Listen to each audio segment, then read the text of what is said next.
Good evening. Hi.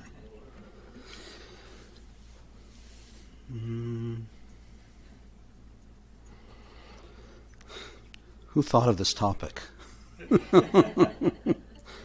long ago? It's been a month or two since. No, I think Margaret came up with it maybe a few weeks ago, right? Yeah. It's way too hard to talk about, I think. Let's talk about something else. Okay, so let's just become aware where we're at.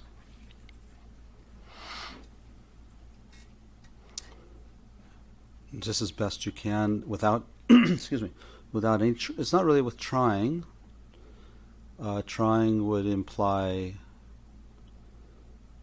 not being settled. So without thoughts of the future, hopes for the future, fears of the future, and then all of our past, especially from today, letting it go, not invading our present moment. And just for a moment, try to be aware that you're here, I'm here, we're here together.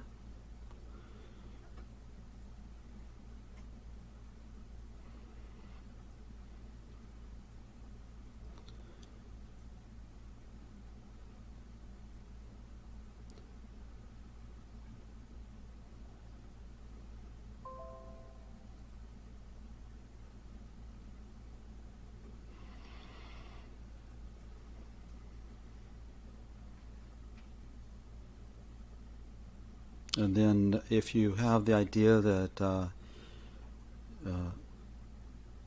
there's always a motivation in every instant of our in every instant of our existence, really. So there's 5 omnipresent mental factors that are there all the time, even during the times of death,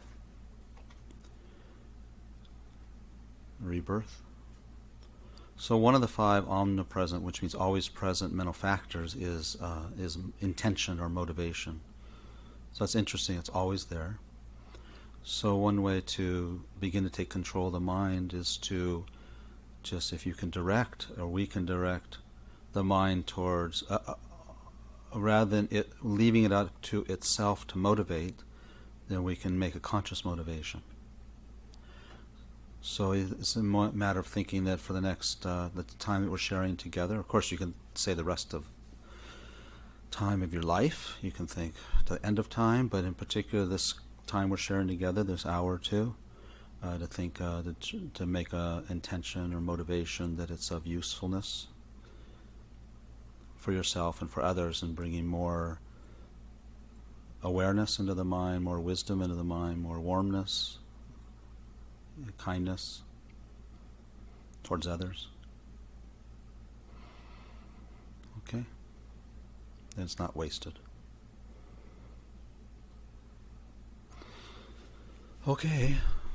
So, actually this topic's not such a... I was joking a little bit about it. I mean, what happened for me when I started thinking about how to present this idea, staying positive in turbulent times, excuse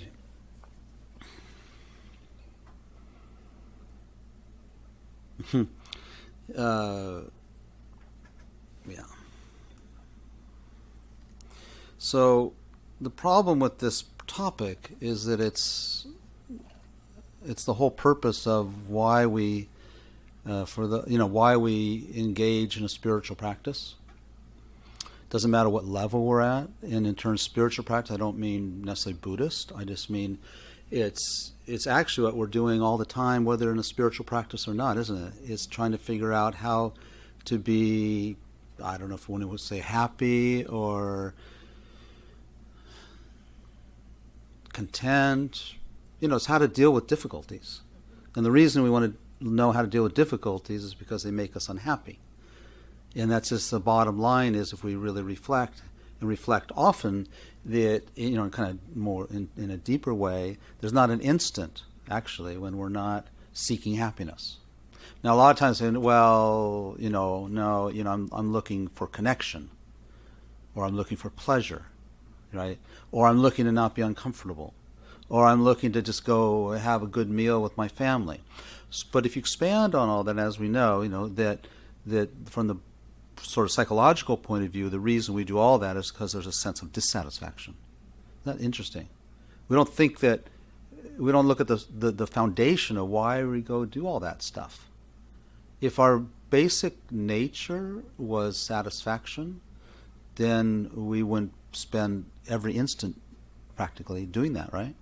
And when I say every instant, of course I've said this many times, but it's even to the point of how we sit right now, how we hold our body, even down to that, even the breath, even breathing, is really to preserve or to maintain or to seek a state of satisfaction. Okay? We can't even hold the breath. It's amazing if you just hold the breath for how long. It becomes uncomfortable pretty fast. So from our point of view, what that indicates is that the foundation of our body and our way of being is in a state of disharmony, right?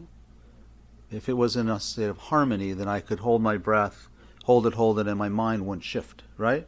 But we know that if you get, you hold the breath long enough, you begin to panic, right?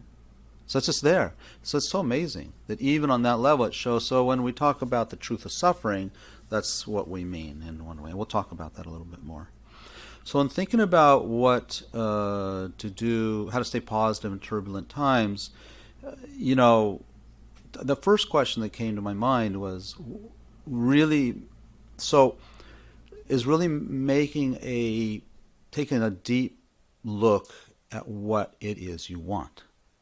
Not from the class. What it is you want in this life, right? And that's really what spiritual practice is, what they call it Buddhist. It's really being introspective on what it is, and then being courageous enough to shift if it's not the right thing. So I often tell a story of a client I had. It was a coaching client here in Silicon Valley, and I always ask clients like that, well, what's their philosophy? Everyone has a philosophy, philosophy of happiness or philosophy of life. And he's very successful, and he has this interesting luck that, everything he works hard. I'm not saying it comes easy, but everything he does has this incredible financial success. I mean, way beyond what anyone could spend, or, one of those, we know about those stories, right? And it's just like, he doesn't set out going, I'm going to make $1 billion. He never says that. It just happens. So I asked him, I said, well, so, in our, this work a long time ago, 1999, I think I started working with him. And so I asked him what his philosophy was. And he said, meaning, what's your goal? What are you doing? And he said, oh, well, it's, you can have it all. It's not that unusual in a way, is it? It's like the American dream, so to speak. You can have it all. So I think we have to ask ourselves the same question, what is it we're doing? And that comes down to taking this life for granted. We don't think, I should speak for myself. So generally speaking, we go about our day and our life not often reflecting on how incredibly valuable it is. Now, as we become more and more sensitive and aware, then we become more and more aware how tenuous this life is, right? It's very fragile. That's a difficult insight to have, because if you don't have anything to replace it, you kind of freak out. People don't like talking about death, for example, right? In general, conventionally. You don't talk about death. But when we become more aware of the value of this life, then death is much more accessible, much more prevalent. It's kind of hard to get away from it, which makes us then see the value of this life even more, and the fact that it can end in any instant, right? So it's pretty scary, because when we really identify with that, and it can end at any instant, did I just drove over from Santa Cruz, did I, if I died coming into the parking lot, right? did I do my best? Right? That's the reality. I mean, the day we die is going to be today. We all think, oh, okay, I'm going to die tomorrow, but one day it's going to be tomorrow. And that could be any minute. So it's the motivator that go, and then you think about that. I think for me anyway, what that does for me is it enhances the value, the preciousness, the uniqueness. What's a good word for uniqueness? What's a better word? Sorry. I don't even go to Facebook. I mean, it's like twice a week or something. What's a more not positive? You know, what's a more romantic word than unique? Exalted, or something like that. So, do you have that experience with when you really feel about your life? Do you feel more taken for granted? How many people like really feel the preciousness like at least once a day? Oh, good. Yeah. And what effects does that have on you, on your life? It makes you happy? What else? Any other? Relax? Fear? Frightened. Frightened, yeah, I think too. Also, why do we get frightened? Well, for me, I feel time is short. Time feels kind of short. Thank you. Yeah. I get anxiety. Anxiety? It's coming, and I need to be ready. So is it? I would like to have more time. I don't know how to do this. That's good. Okay. No, because I'd like to have more time to. I came into my spirituality really late in life, so I feel like I don't have enough time to get where I would like to be. Hold the microphone to your mouth. All right. Yeah. No, because people works. all over the place are okay. listening. Yeah. I get the anxiety from thinking that there's not much time left. I'm at I'm on the the last quarter. Right. So I got to hurry up. Yeah. So that causes it could be the last anxiety. 10th. Yeah, it could be. It could be tomorrow. Right? Yeah. Yeah. Good. But that's what it causes. So the anxiety is another part of it. I think that's true too. I mean, it can be both. Do you ever feel happy? Like some people said happy. Some people in the audience said happy when they think the preciousness of the life, uniqueness. Just concern, right? Mostly concern. I wouldn't say that. I'd say appreciation. Oh.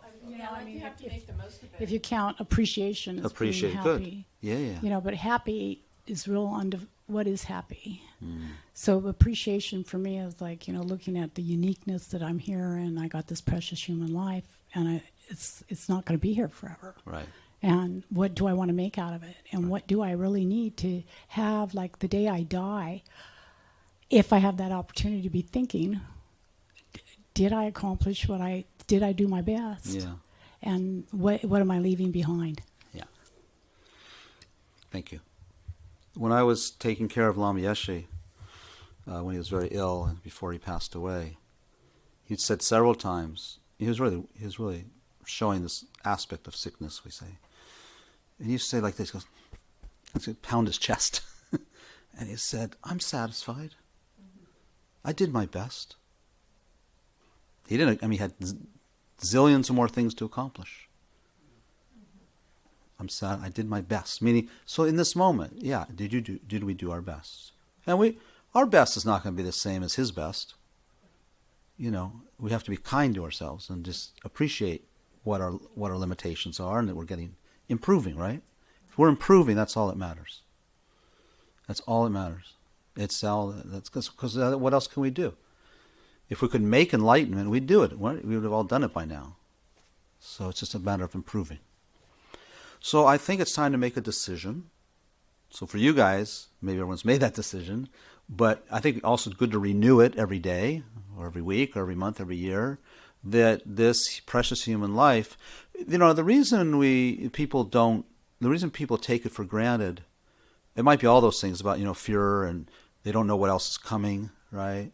But I think a lot of it has to do with not really understanding rebirth or reincarnation.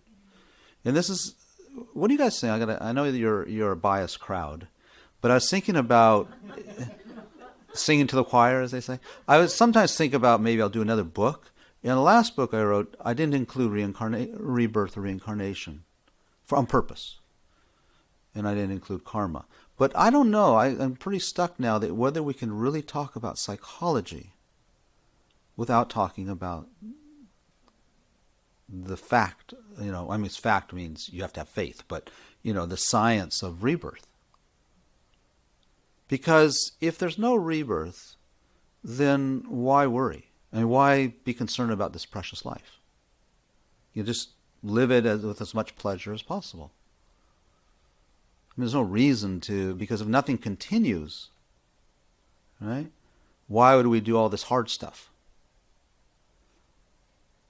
So that's the thing. So for people to have meaning in their lives in this modern culture, I'm talking about this modern culture, it seems at some point we have to share these ideas on rebirth, reincarnation, and imprints, karma, imprints.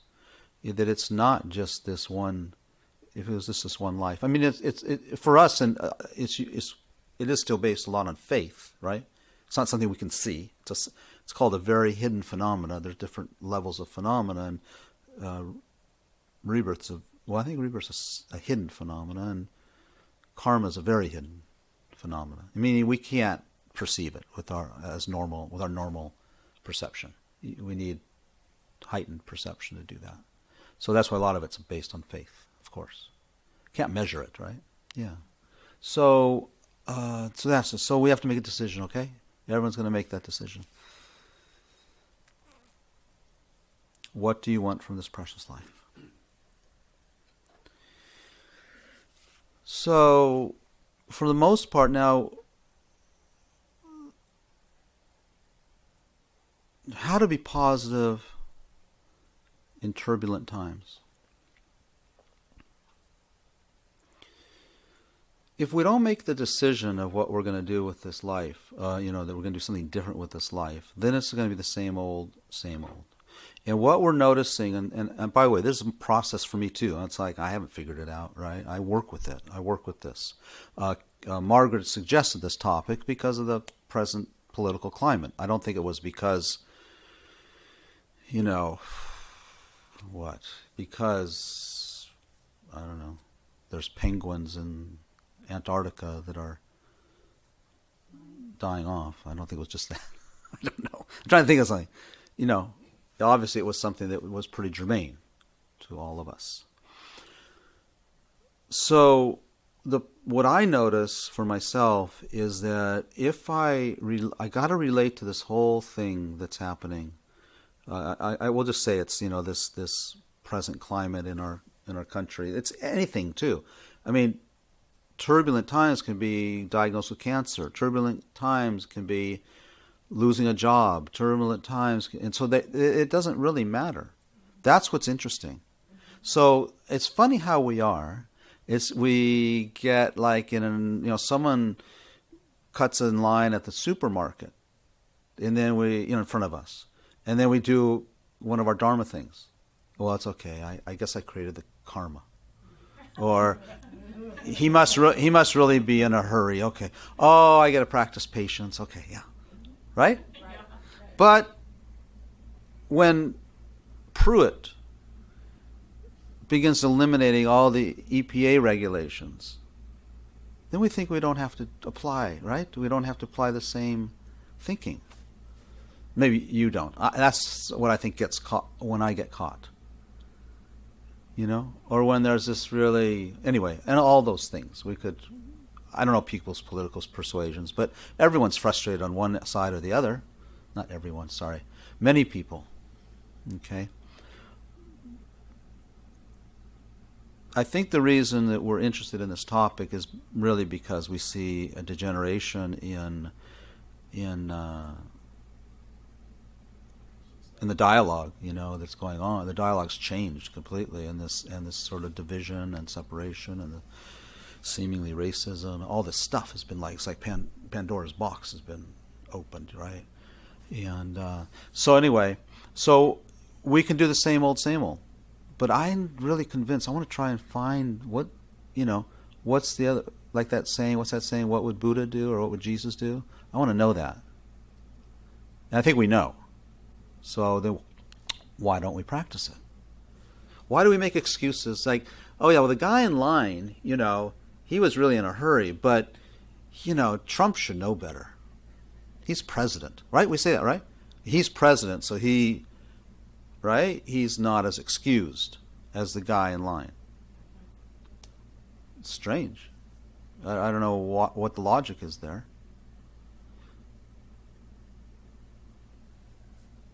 Maybe the guy cutting in line, we could use another example of someone, road rage, someone who's cutting you off and is slamming on his brakes and all that kind of stuff. We work with it. Okay, yeah, I got to stay calm, all that stuff. It's just it's just like a dream. It's illusory, But then when it comes to Trump or these other people that that affect us deeper, then we don't make the same comment. Yeah. Is it scale? I mean, is it the scale of things? I mean, the individual in the line only affects you, but Trump can affect hundreds of millions of people. Right. He can affect the world. He does. He does. Yeah. So, and we'll get deeper into this. I'm glad you. So, the point there, just to keep it on this level right now, is that the mind, my mind, or the mind that arises when the guy cuts me off, is the same mind that arises when I get upset with Trump. It's the same affliction, right? I mean, in a broad sense, there's very many subtle details, but they're both anger. Right. Okay? So we can keep it at that level. It doesn't get so complex. It's hard to do. It's hard to apply. I get, right? The application is different, and there's reasons why the applications are. There's reasons. We won't. Hopefully, I'll be able to share with you why I think the reasons why it's so much more complex or difficult with the political dialogue or lack thereof, as opposed to the guy in line. Okay, but we'll hopefully we'll get there. And if I don't answer that, remind me later. Okay. Yeah. Okay. So the thing is there's we get angry, we get frustrated, and then we get hopeless and despondent and depressed, right? And we feel pretty powerless. That's one of the biggest things happening. It seems people say, including myself, powerless. Okay.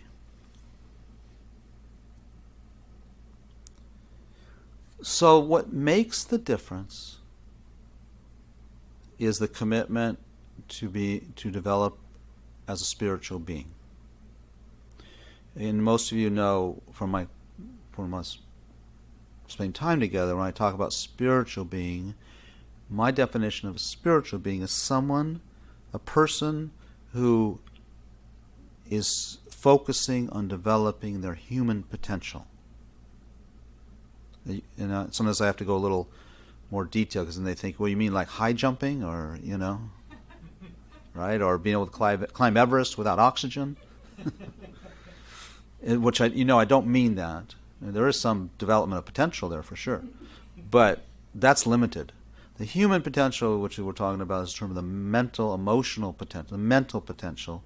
And that potential, see, the body is limited. It can't run a 1 minute mile. I don't think, well, maybe someday, but as is now, it can't run, it's limited. It can't live hundreds and hundreds of years. Okay? And even on climbing Mount Everest without oxygen, get another mountain, there's not, but another mountain's 1,000 feet higher, it probably can't do that. It's not impossible, but normally people can't do that, right? So, with mentally, this is where it's unfortunate that we don't, that's not sort of taught in our schools and is not popular knowledge that the mind is not limited. And when we think about not limited, it's pretty amazing. You think, well, wait, what does that mean? You know what I mean? I mean, what does that mean, not limited in its development? So we think about people, I was hearing the other day, there's that condition where people can remember every single day of their lives. I mean, that is possible to develop. Now that's sort of due to some sort of genetic and mental imprints, right?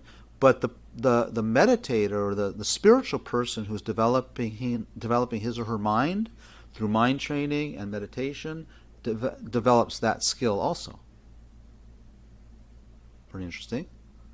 Although it's not considered a big deal. But this shows the potential. Obviously, to me it's obvious. If someone can develop that without any meditate, like they have it, it shows it's a potential, right? Now, scientists will excuse it by saying, well, she had, I don't know, what's that disease? Meningitis when she was little, and then, there's some things that happen when people have meningitis. Does anyone know more about that? Sometimes it happens that there's certain parts of the brain that's just activated. And injuries. Yeah. So injuries, So, to me, that shows there's potential. It's not just an aberration. I mean, it is aberration because of how it happened. So the mind has. So when I say unlimited potential, that unlimited. When we get to a point where we have access to the unlimited potential, we've activated it. Then we're truly a spiritual being, because we're an inner being at that point. Not that we're all on that sort of stages of getting it. We're all different stages, but there's a certain point where that turns on. And through insight, right? And then from then on, your mind, whether you die or not, when you die as well, it just continues to evolve and develop its potential. We're kind of stuck in our development potential, aren't we? I mean, we do some education, we develop our intellect, but that's not. We're talking about these other qualities that exist that are dormant in us, for the most part, not totally. Those things like what about deja vu, and those things. Why aren't they more developed? Why aren't they more developed? Yeah, because it's the potential, but it's not developed. But we can develop. Why do mothers know that their children are sometimes in danger when they're thousands of miles away or in trouble? How does even a condor? How does it know that there's something dead? I think, how far? Does anyone know how far? I know hawks. It's 5 miles. What are those things? Those bigger hawks? Smaller than condor. Vultures. They know 5 miles. I think they can sense 5 miles. How do they know? How do ants know that it's going to rain? I thought that was instinct. What does that mean? It's like Instinct. Yeah. So people say instinct. That's just a word. What does it mean? Where does it come from? Like a knowingness. A knowingness, like being able to crawl. Yes. And like being able to walk after you crawl. That's for an animal. Like sometimes when they're born, they're running within an hour. That's instinct. You got to use the microphone. Oh, sorry. That's instinct. Yeah. That's what I think. That's what I think instinct is. Mm-hmm. That sounds like it doesn't have a cause. It just happens. It's random. Yeah. Nothing happens without a cause. Yeah, that's right. But that's faith, maybe. We have to think about that, right?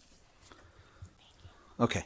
So, anyway, enough on that. So, human potential, I don't have to convince, again, it's the choir here, right? We don't have to preach to the choir. But there's other people listening, and then this goes online, and then people go and listen, right?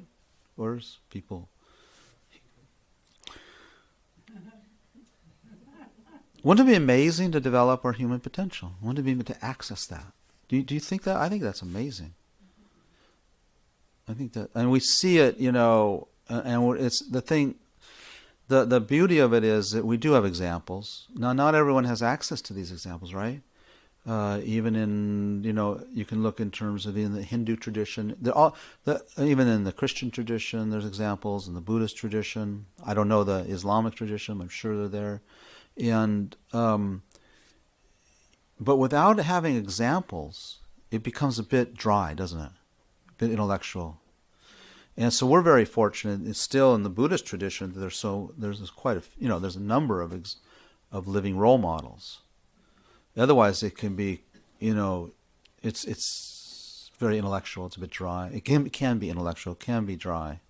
And this is anything but intellectual. It's actually not. The intellect's involved, but when we talk about developing human potential, that's something instinctual, intuitive, almost nonverbal. Okay? Those qualities. And they well develop in us. But they don't happen just by chance. They don't. They have a cause. Okay, troubled times, right? Turbulent. It's a great word, turbulent time. So let's define our terms. What do we mean by positive? How to stay positive in turbulent times? What's positive mean and what does turbulent mean? Yeah. Positive meaning. You got to use it.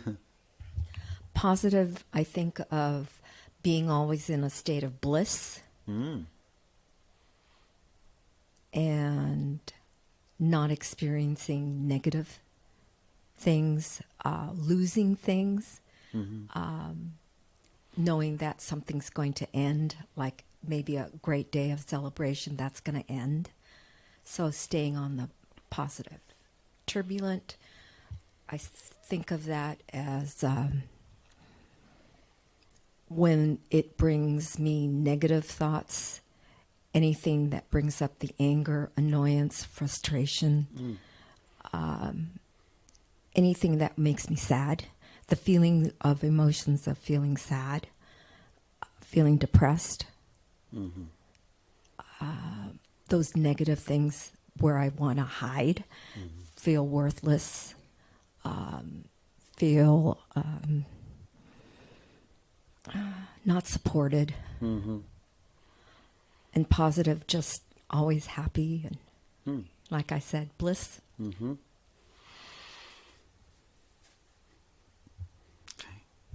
Anyone else have comments? Positive and turbulent? I think that's important to know what we mean by positive, actually. And, we don't have to define it one way for everybody at the moment, but we do have to think about it.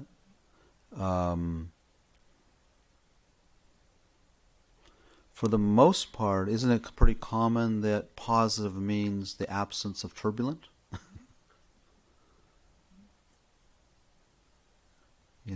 Yes. Yeah. It's the absence of fear. The absence of fear. And greed. I think it's the absence of fear and greed. And greed. Absence of fear and greed.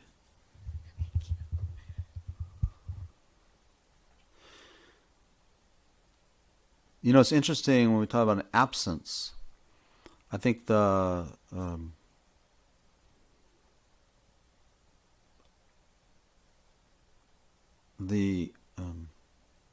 secret of that,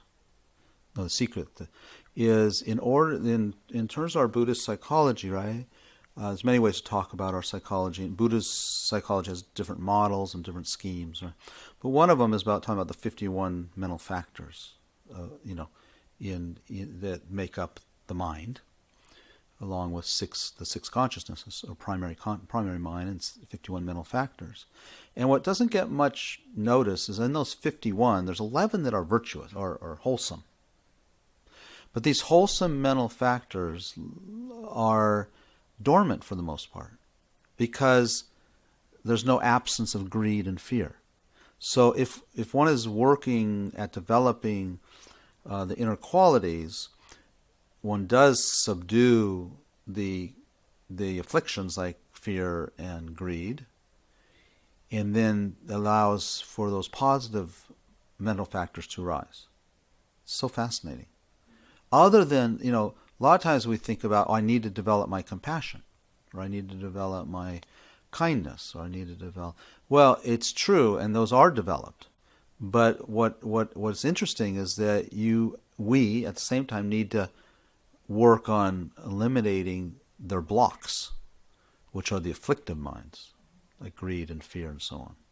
So I was going to put that out there that, you could say the absence of greed and the absence of fear, but then there's that which we can be in that state, right? But you could just be numb too. When you're asleep, there's no greed or fear, is there?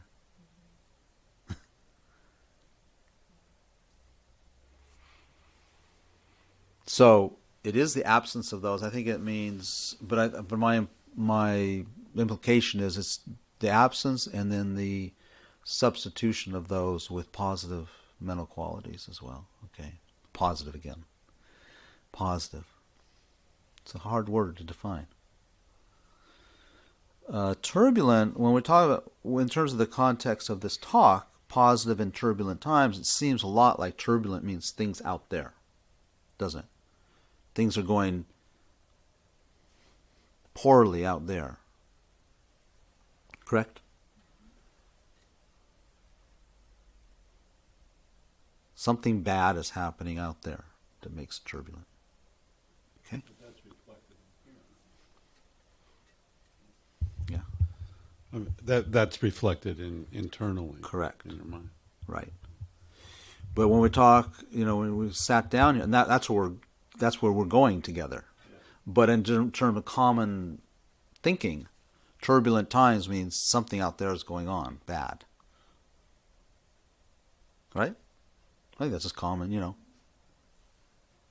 It's your reflection of that. I mean, it's your reaction to that. It's only turbulent in your mind, isn't it? I mean, it's only your reaction to that. I think if there was like when the hurricanes hit, and there's all this destruction, we could say that's a turbulent time for those people. And I agree, the reason it's really turbulent is the effect it has on their minds. But just in the common language, I think turbulent or, these things mean there's some, like when we talk about why Margaret gave this topic, she was looking at the political landscape of our country right now, and that looks turbulent. Yes. Is it turbulent though or not? That's where we're going. That's based on, I don't think it's turbulent for Lama Zopa Rinpoche. Another example, let me see what the next slide is.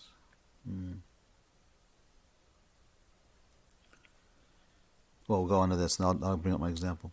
So this is an interesting thing, why are we so surprised? So we're really surprised what's happening in this country. Actually, I'm not saying everybody, but that's a general kind of thing is, wow, how did we get here? There's kind of this shock value, there really is for most of us, a lot of us. And from a Buddhist point of view, no surprise. It's not surprising at all. In fact, turbulent times are the very nature of the world. And that it's so fascinating because we're shocked, many of us, by what's happening in the political discourse or lack thereof, the political process these days. But it's so funny when you think about it. First of all, in terms of the United States, it went through Civil War, right? It went through World War II, went through World War I. It went through the 60s. For many people, that was turbulent, wasn't it? Yeah. Watergate was turbulent. I mean, it was really intense, the 60s in terms of that. I'd never seen anything like that before. I don't think it was any less shocking than what's maybe going on now. It's just a new iteration at that time. But not only that, the other side of it is maybe we're just been spoiled. I think this is what people in Russia live under all the time. I may have been in Russia, but or I'm just an example. Or many countries on this planet are not pure democracies, or far from it. It's interesting to me. I always get a kick out of when they say that India is the largest democracy in the world. How many people have been to India? It's a democracy, right? But it's a really interesting democracy in the sense that it's many things, India. In fact, the United States is many things. There's many places in the United States that are not democracies. If you look at what's happening in Kansas right now, is anyone aware of what's happened to voting in Kansas? It's not a democracy, right? People aren't allowed to go vote. But that happens in so many places in the world. And even in, India, the largest democracy, India is like 8 or 9 different countries, really, isn't it? South India is very different to me politically than North India, for example, or areas of South India, but it doesn't matter. The point is that even in democracies, there's all levels of democracy. We've had it so good. Think about all the elections that get stolen in all these countries because of corruption. What happened in Brazil just recently, right? What happened in Colombia? What's happened all throughout Central America with El Salvador? Okay, so why are we surprised? Is this that different that's gone on all over the world? Is it that different? Just because it didn't happen for a few years, few decades, right? It's only a few, say since the Civil War, or Civil War was 1865-ish, right? 1865, that's 100 and, how many years? 50 years or something? Okay, 150 years, not that long. I mean, even think of Buddhist time, not Buddhist time, but after, Buddhist, we can say, oh, well, it was so much better then, but I don't know, there was probably a lot of disease, and then there was malaria, and then all these mosquitoes probably invaded people, and people died off, and there was a famine, and then there was the plague, and then there was, India got invaded by the, what do you call them? I gotta use the right word, huh? Mughals. Yeah. The what? Mongols. The Mongols, yeah. I didn't want to say, yeah. So it got invaded, right? It got taken over, for 300 years or something like that? 300 years. We're talking about, right now, I don't like what's going on, but it's, 2 years, in one sense. In one sense. I mean, of course. Think about the people who got done, and then, what other countries? Oh, Cambodia. Yikes. Vietnam, before. So this is not in China. Cultural Revolution, how long that went on? 1954, I think it was a repression. 1954, anyone remember? 1954 till, when did Mao die? 1980 or something? 54 million people or something killed. Think of all the Chinese there. They're just like us. And they were saying the same things we're saying right now. I'm not saying it's right. But why are we surprised? Because we've had it really good. Yes. I hope it stays that way. Don't get me wrong. What's interesting also is how democracies are now, there's a number of totalitarian or authoritarian regimes popping up. Why is that happening? Why is that happening? So,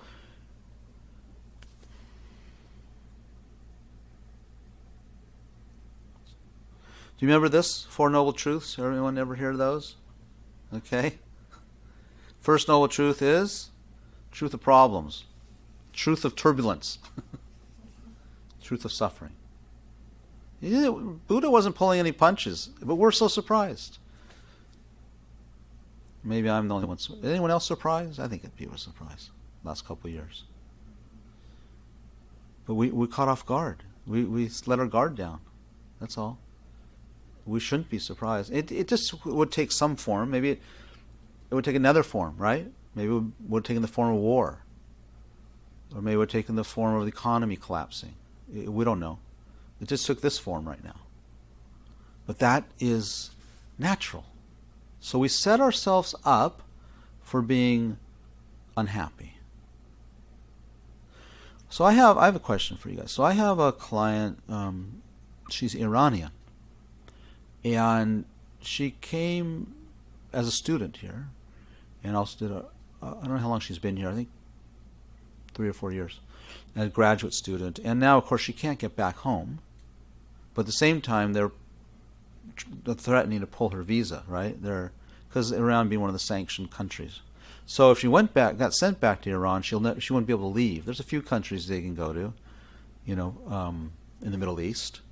And her parents can't come here to see her.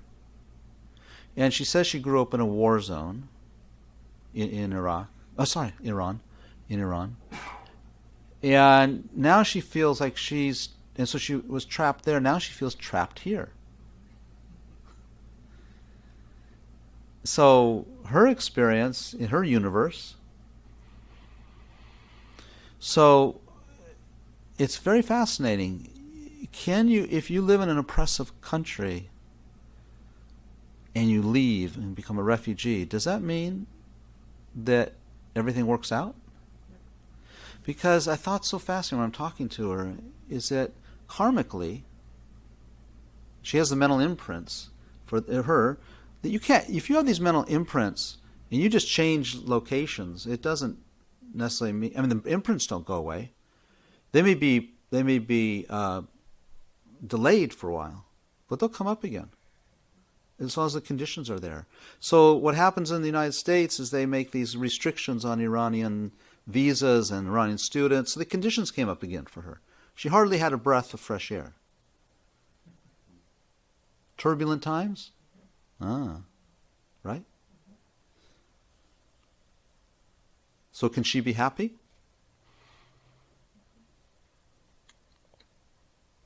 Can we be positive?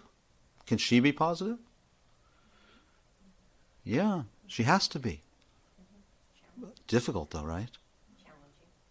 Very challenging. As challenging as it is for us. So what happens? What happens if the economy crashes?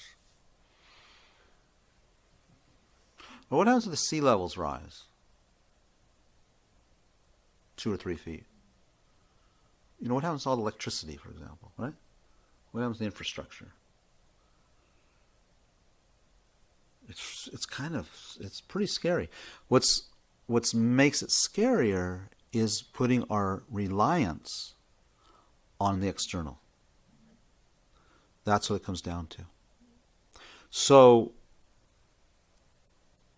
we think it's so bad right now, and I don't like it, but we think it's so bad.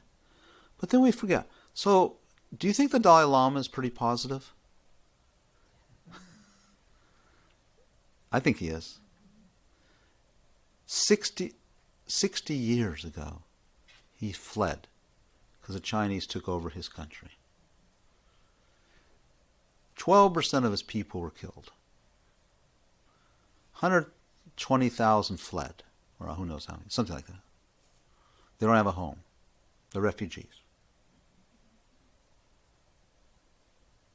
How does he stay upbeat?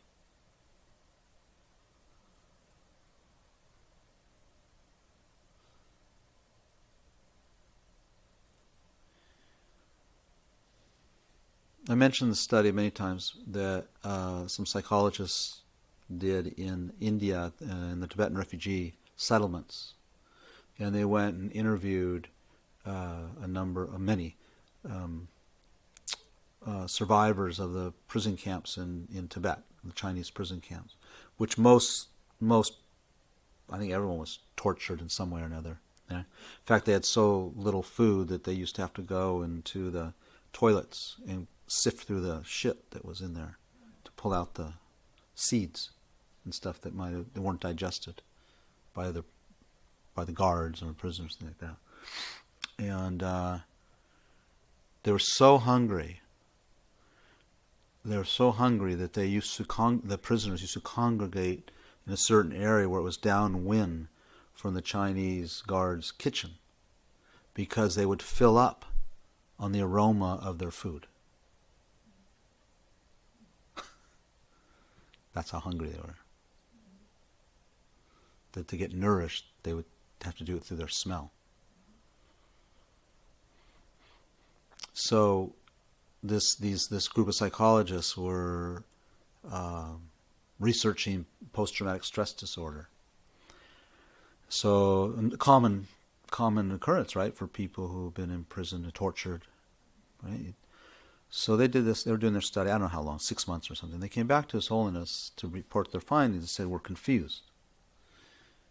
We're finding really low incidence of PTSD. And we can't figure out why.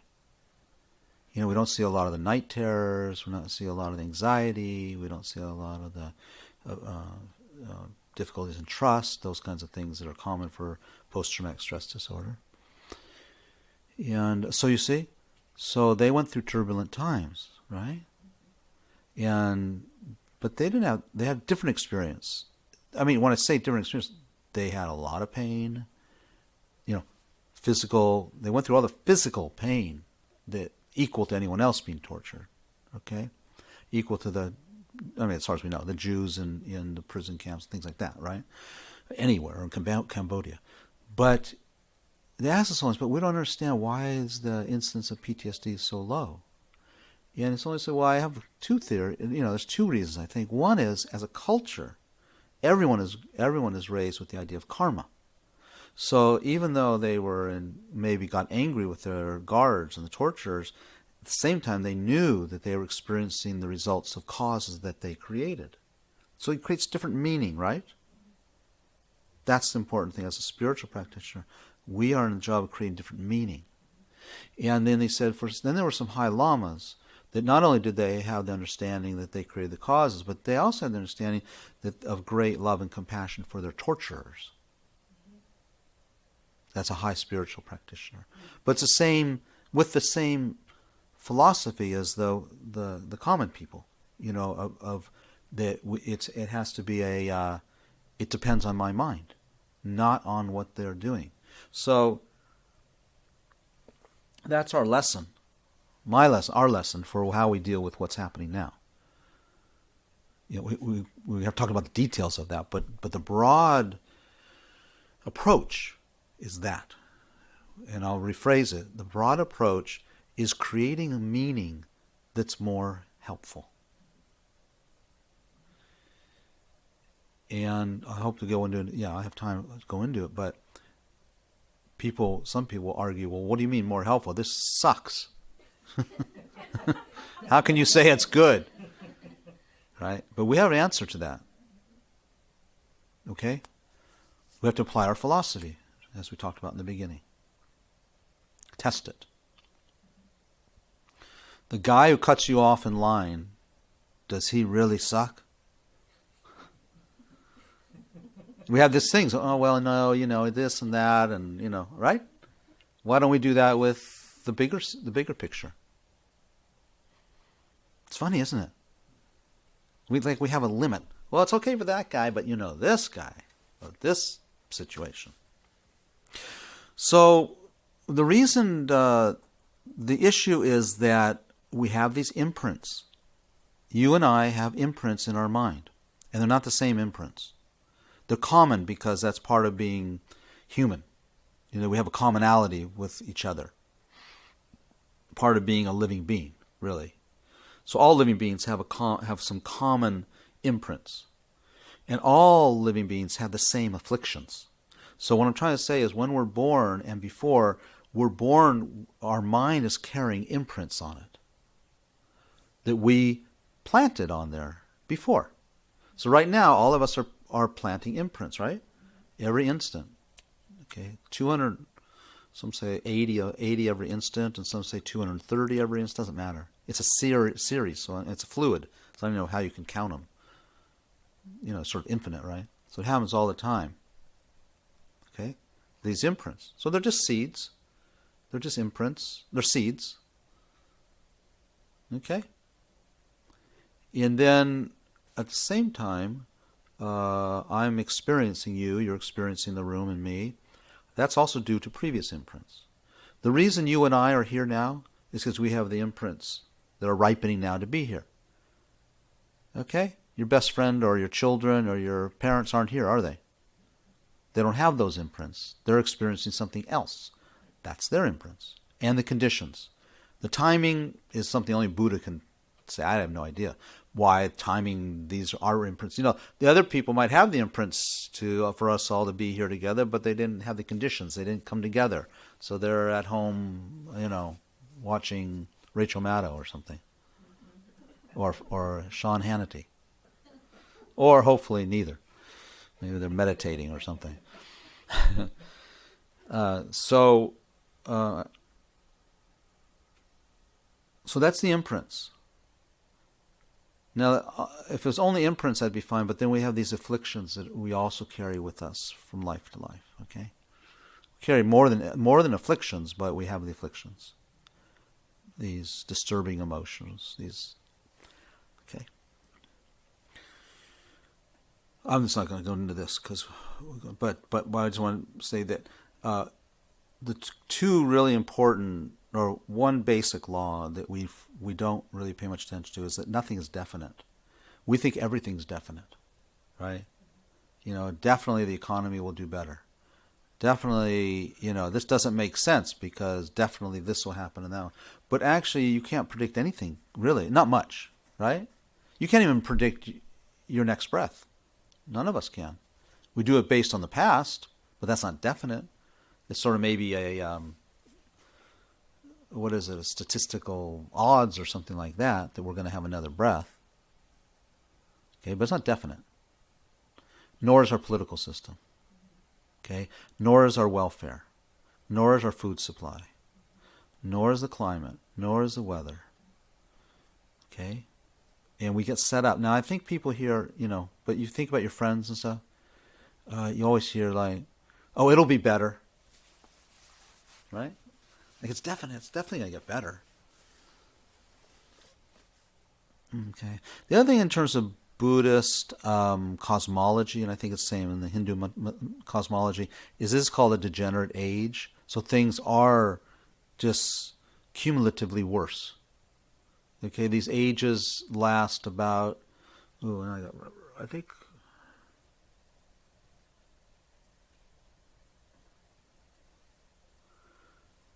there are many thousands and millions of years, but then there's many ones in there too. So we're in the whole, I think there's 80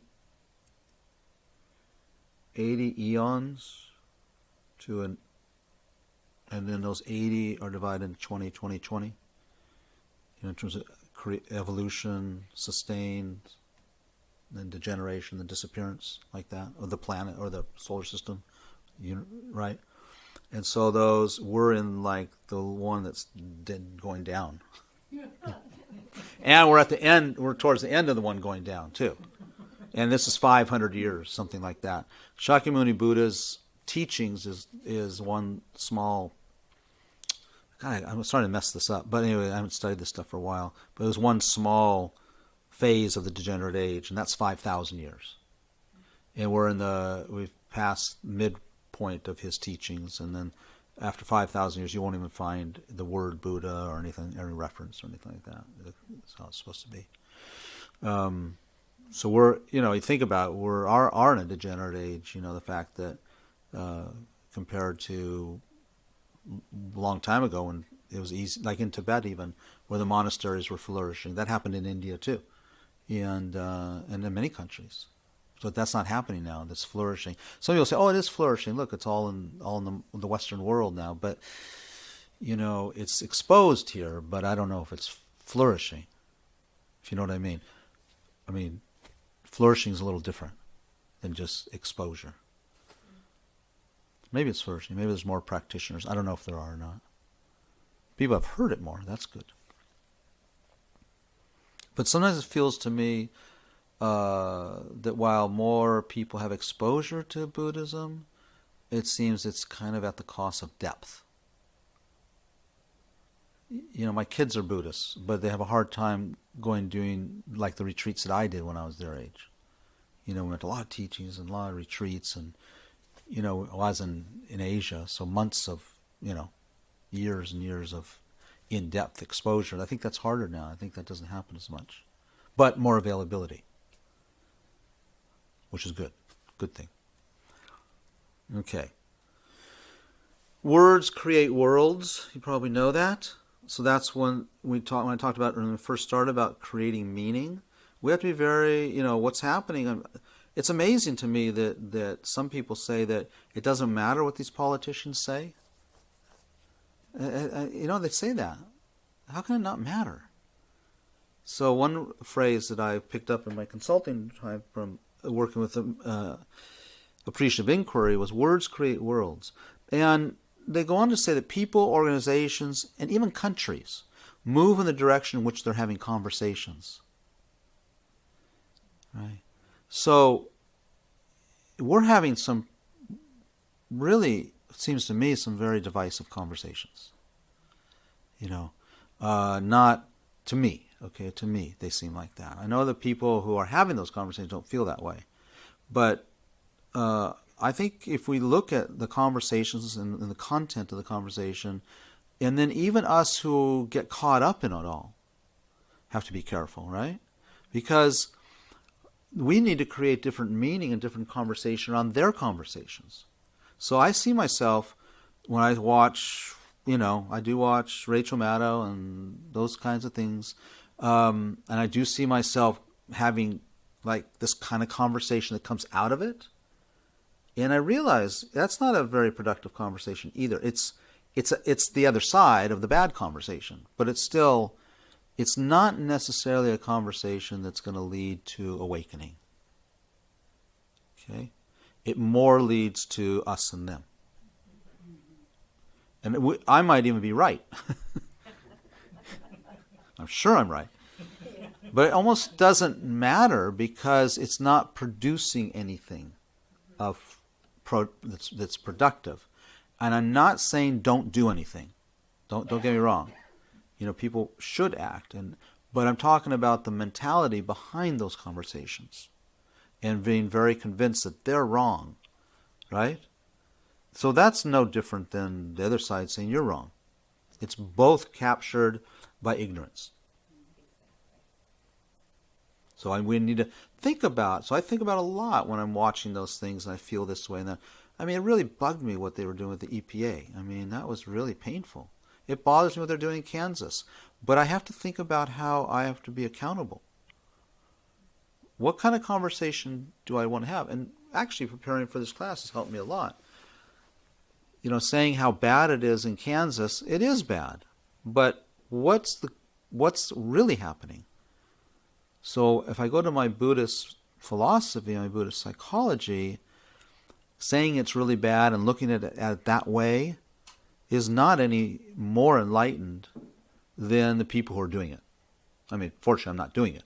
But in terms of seeing something, I'm sure it exists that way, it's no more different than they say, no, it exists this way. And we're both wrong. Doesn't mean we don't conventionally see things as positive and negative. Of course, we do. But it's the adherence to the view that's the problem. Okay? So many of you met Ling Rinpoche when he was here a few months ago, right? Ling Rinpoche, I know Urs did, and yeah. So listen to this. I got a story for you.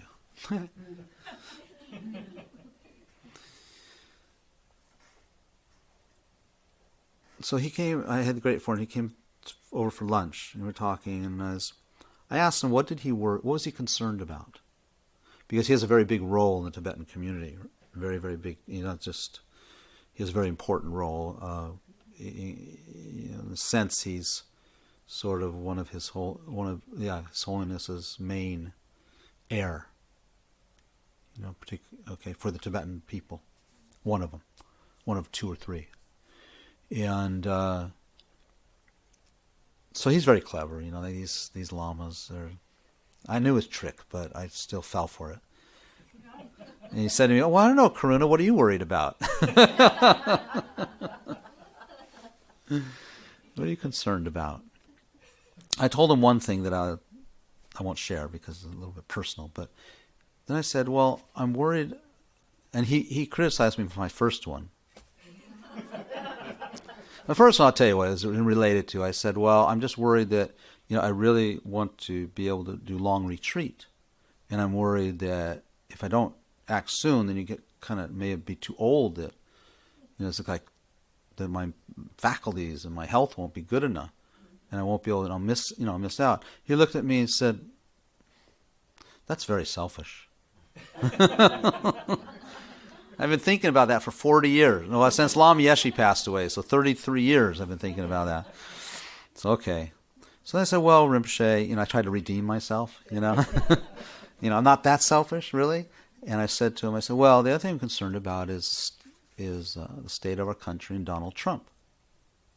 And he said, why? He's doing his job. Didn't like that. And I said, well, I think he's, I don't know, Rinpoche, I think I'm pretty worried about him. He says, you see, that's your selfishness too. Think about that. I mean, it's like, I don't mind being, actually, I feel very fortunate to be criticized or put down because I trust him, You guys can't do it, but I trust him. So, what do you think? So I had to think about that. First he said he's doing his job, which I didn't like, Then I said to him, well, Rinpoche, I don't really think I don't like the way he speaks and his behavior. He says, well, that's a different thing. He wasn't condoning that. So when he talked about it was selfish, well, first of all, when he said he's doing selfish, when I'm being selfish, it's because I wasn't really talking about the concern for all people, at least all people in the United States, because certainly there's many people that feel benefited by him. Again, that's that problem, right? We think that we see things in such a biased way due to what? Why do we see things biasly? Many reasons, but the main thing is because of our afflictions, right? Our attachments. I'm going to talk about that in a second. And then you say he's doing his job. I think what he meant is that, I'm jumping ahead a little bit here, but I think what he meant was, you created him. He's in your karmic view. He's not in, for the most part, Australians' karmic view. He's not in Europeans' karmic view. I mean, we know he has influence, there, but he's in yours, mine. He didn't say karmic view, but that's what I feel he meant. I created that. I mean, I'm experiencing the results of causes I created. So he's doing his job that I created. I gave him his job. And we don't think like that. We say, no, I didn't vote for him. That's a conventional, ignorant way of looking at it. If he's in you, I didn't create you, but I created the imprints to share this time with you, right? And you create imprints to share time, unfortunately, with me. Right? Your parents didn't. They're not here. Okay? We created the imprints for Donald Trump and this Republican or whatever's happening. It doesn't matter what your persuasion is. Whatever it is, for you to have what's happening, to be turbulent. You're probably here because it's turbulent for you too. And we created those imprints. We created Donald Trump and all the other stuff. All this other stuff that's going on. Okay? So to move in a different direction is to have a different conversation, but that means creating different imprints. Okay? Okay. So let's get a little more technical. So what happens this is the psychology part of it, is that, oopsie, there's a letter missing, is self-existent. You see, self-existent. And there's a T on the end of that, of course. So the first thing that happens, there's this data. Okay, I'm going to use like Pruitt. Okay, so he's on the TV. Okay, he's on the TV. Or, we could choose more hard, difficult things, but we won't right now. So there's, you you see something on the television screen or you read the newspaper. Okay, what that is just data. It's neutral. It doesn't have anything in it. It's just a collection of atoms. In fact, if you think of the news, if you read it from the newspaper, television, okay, about pixels and all that sort of stuff. But let's say that you get it from the newspaper, you read about all these regulations, That's just data. It's not bad. It's not good. It's just atoms, isn't it? It's just an organization of atoms, correct? And molecules. Is there anything more than that yet? Is there anything in there from its side? From its side, is it bad or good? No. But we don't see that, right? Okay. This happens instantly, by the way. All this that I'm describing. So the data is actually neutral. Or you're watching someone on TV. It's neutral. It's just data. It's just images. It's just color and shape. We don't even experience that. We move in the next instant, right? If this happens so fast. Until we train our minds slow down, you can watch this happening. We'll be able to watch this happen in our minds, and that's when we can stop it, by the way. That's why it has to come through meditation or mind training. Okay, but I'm jumping ahead. So what happens is you see this data, newspaper on there about, let's just take the EPA and all that, he's going to, they just, or the immigration, doesn't matter what you choose. I remember the other day, then the immigration thing, and then Trump passed, the Republican Congress passed quickly some other, restricted or took out one of the protections, So it's just data. But then you have a reaction, right? We have a reaction. So the first thing we have is why we have a reaction. So when the problem we have, now this is breaking it down, but this is where we're going. This is how to get out of it. The problem we have is when I'm reading that newspaper or watching TV, I see it as an object out there, correct? Which means there's a subject here. Okay. Now what's happening immediately, every instant, is there's this belief in this strong sense of I, Karuna. Now it doesn't even, like right now you have it and I have it. Right now, if I call out your name, you go, oh, that's me, right? Right? You have a sense I. But you have, that's just it got more activated. But it's still there right now. You're sitting there as a subject, aren't you? And so you can say, if you really say to us, yes, I'm sitting here. That's sense. It's not the word I, it's that innate sense. I am something here, really.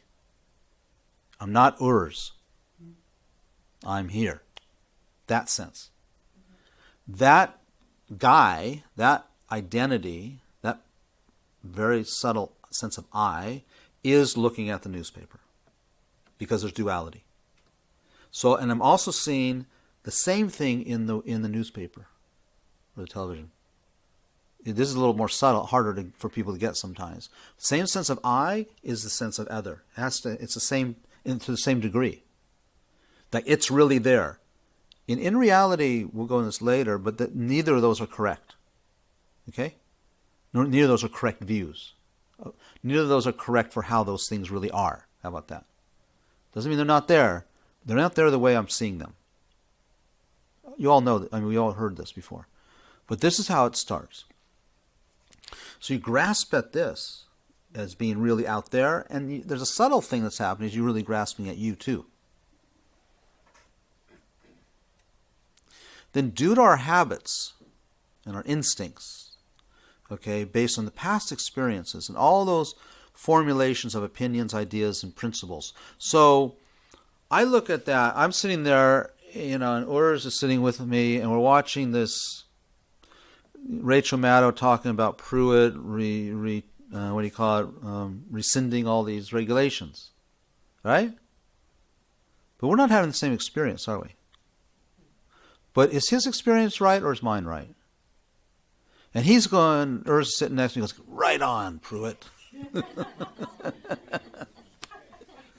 And I'm going, oh my country is destroyed.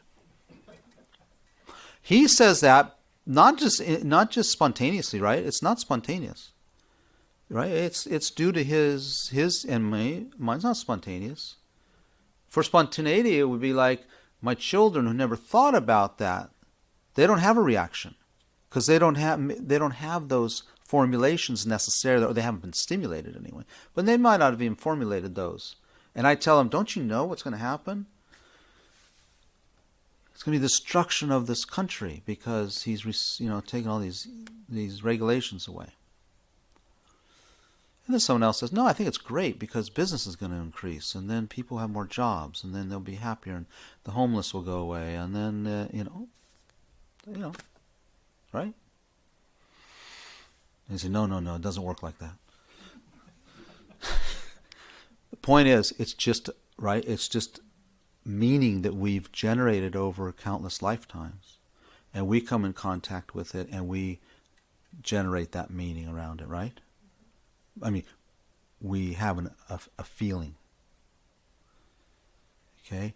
Now, the people who we see on TV who are at his rallies and those things, or the white supremacists, they've developed different principles due to their experience.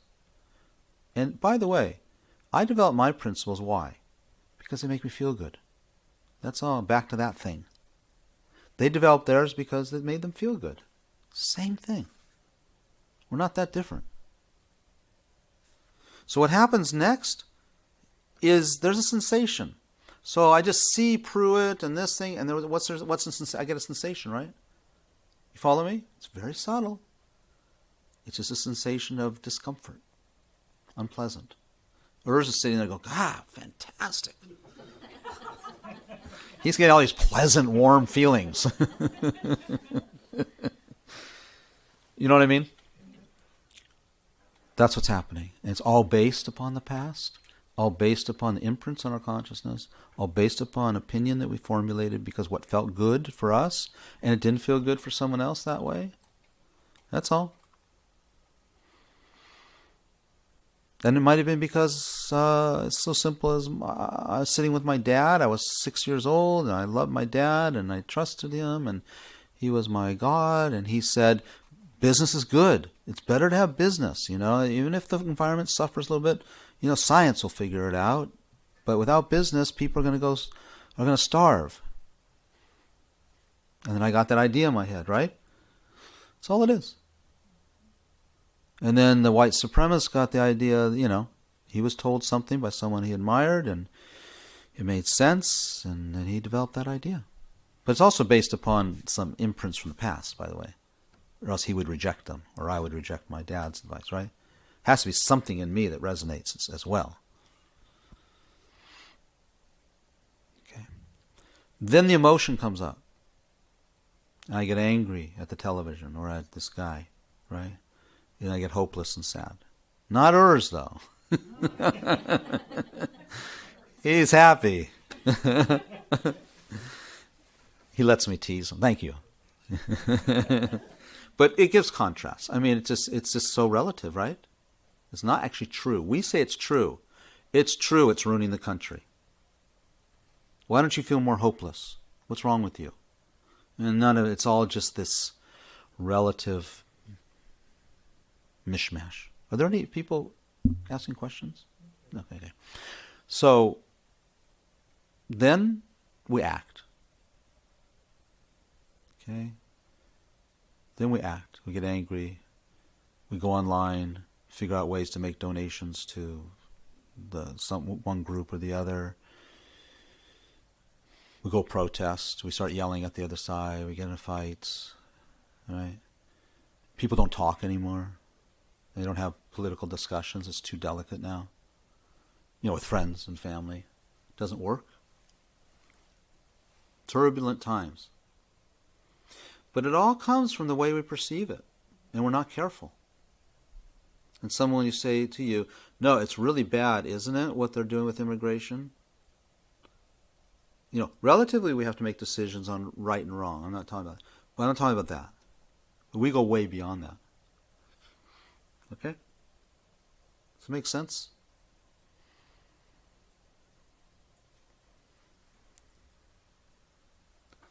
The only way I know, and this is my personal statement to you, the only way I know to turn the turbulent time into positive is through inner transformation. I have no idea how else to do it. I don't know what to do with the situation out there.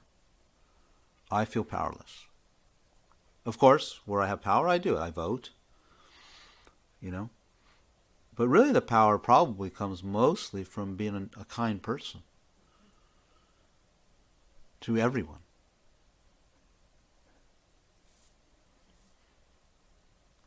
It's the only thing I potentially have control over. Potentially, I say, because we're pretty hooked.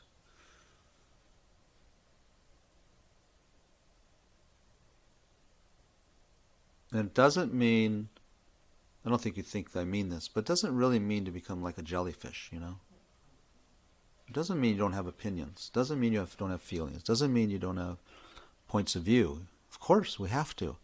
It's the adherence to them as being true that we got to be careful of. Absolutely true. And that they matter. It's hard to know how much they matter, but what matters most? Right? What matters most is actually what matters most is how my mind is, am I creating more negative imprints or am I making positive imprints? That's the question about turbulent times. And that's the lure, that's the trap, that's the challenge. It is very challenging. Don't get me wrong. I hope you know, I'm not saying I have figured this out. But once we commit, remember the first couple slides about this human potential, once we commit to that, that changes everything. Okay? That changes everything. Changes everything.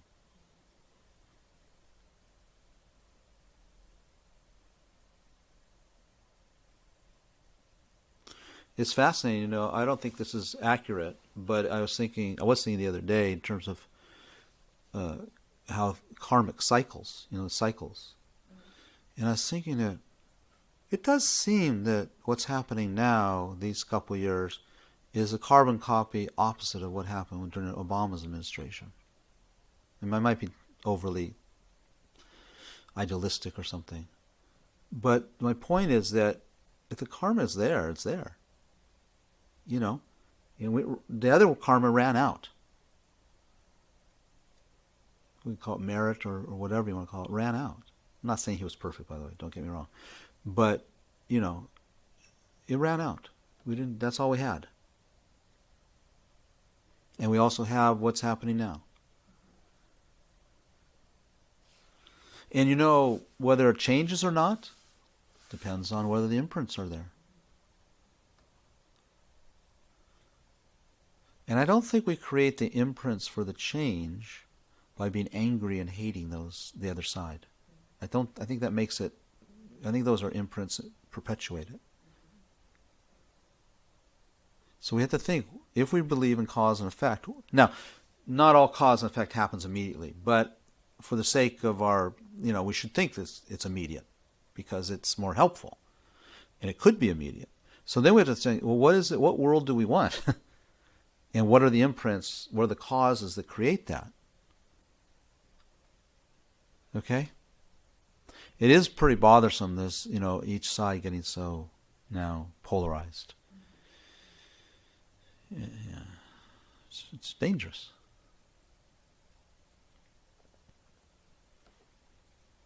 And it's really dangerous. Makes it that much more difficult for change to happen. As you become more polarized and more. It makes it more dangerous. More difficult. Difficult to see the change. For it to change, to be able to see and feel what's causing the other side to feel the way they feel. Yeah, I think we have to get there, don't we? Because even if the pendulum goes back, this whole thing is opened up, and you can't say it doesn't exist anymore. and I don't think it bodes well, as you're saying. I mean, things could get better, but there's this whole element that people have sort of feel like they found their voice, so to speak, through anger. That, I think, is why it's scary. Yeah. It is hard to look at the political, everything breaking, one view. I'm not saying it's the right view, but things breaking down from, the government structure, from the Supreme Court to the Congress to the executive, all kind of like getting to these, and then the media on top of it. It's like, so you can't help but feel worried, but you can't worry. It is what it is. But I think of that, my client, can I tell her, if she has to go back to Iran and living in this area which she calls a war zone, and do I say don't worry? Well, it's something else that she needs. It's not like a very nice situation. It'd be insensitive for me to say, oh, just be happy. I mean, she has to be happy, right? I mean, she has to figure it out. But it's not being Pollyannish and saying, oh, how great it, this is what people do. They reframe. I don't like reframing, that, right? They say, well, it's a good opportunity for you to, maybe you can work with children there or something. That's a good opportunity, maybe you'll have more time to meditate. That's reframing. Because you won't have a job. Those things are dangerous, right? Lama Zopa calls that political dharma. Or no, dharma politics. Dharma politics. Got to be careful of that. Okay, so the inner transformation, so if you're with me on this, it means the transformation of ordinary qualities into extraordinary qualities. Things like, and we can discuss this, kindness and empathy. I think those are extraordinary qualities. Wisdom, understanding. Tolerance and patience. Ethics and integrity. And then there's many, of course, right? Generosity and expansiveness. Those are some. You might have your own. It's really interesting because we all know our deficits, right? Or maybe our weaker qualities. Things like, I don't know. I'm impatient, or or I don't like sharing my food.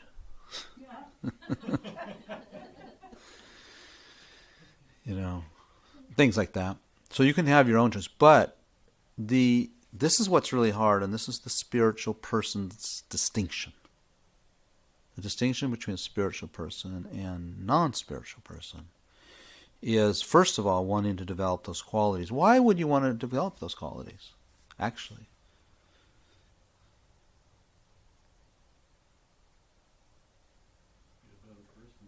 You'll be a better person. So what? You'll be miserable giving all your ice cream away.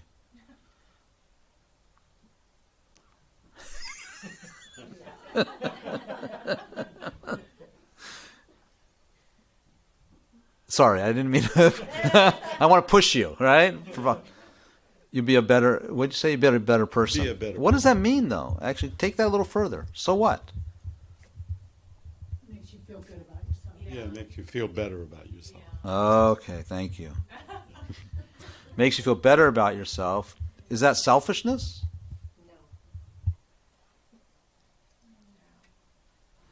I think it depends on your intention. Depends on your intention, yeah. Well, His Holiness says, he says it's okay to be wisely selfish. So he says that compassion is the way to make others happy and you happy. So go for it. It's like make yourself happy. That's wise selfishness, is what he's saying. We're not into not being happy. We're into actually being happy, real happiness. That's what we're into. Otherwise it looks like, what's that expression? What's that kind of sweater that they would wear some kind of hair sweater or something? What? Anyone know? Huh? Is that what it's called? Mohair sweater or something? Huh? No, that's comfortable. This is uncomfortable. A hair shirt. What is a hair shirt? It was used for penance, right? Discomfort. Yeah, it was made with Horsehair. Yeah. Yeah, hair shirt. I think that's the right word. Yeah. As I was saying, it was for penance. When you sinned, you'd wear this hair shirt to feel uncomfortable. Like lashing yourself and that sort of thing.